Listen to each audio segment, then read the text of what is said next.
i onda kažemo to i jednostavno kao da sami sebe pogodimo, a kada govorim na engleskom, ne znam, kad neko kaže I love you ili tako nešto, jednostavno nemam dojam te težine, ali razumijem da je to stvar pripreme, tako da da se nekako malte ne prevede na ovo što tebi zapravo je, ali je ovo tekst koji govori. A to ono što je on rekao, zanimljivo, to je ono iznutra, znaš, to je fakat stvar glume, to je, znaš, to je, svi mi drugačije razmišljamo o glumi, ima jako puno škola glume, ima jako puno ko voli kako, ko je kakva osobnost i tako dalje.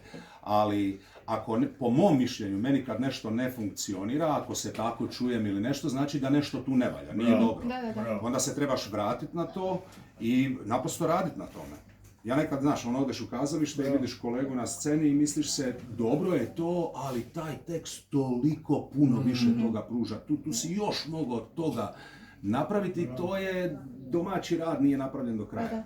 I to je samo domaći rad, kužiš.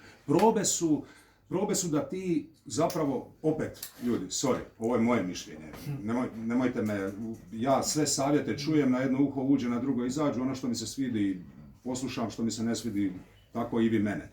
Ali, ja volim doma napraviti stvari i onda probat sutra na probi, kužiš. Jer ako ti koristiš probu da bi baš tu probavao samo, a doma nećeš ništa na tome raditi, onda, ne znam, meni to, ja volim doći na probu, ovo super, ovo sam sinoć napravio, sad ću to probati. Kužiš, i onda probam i onda idem tu, tamo, ovo, ono, vamo, tamo, iskoristim tu probu.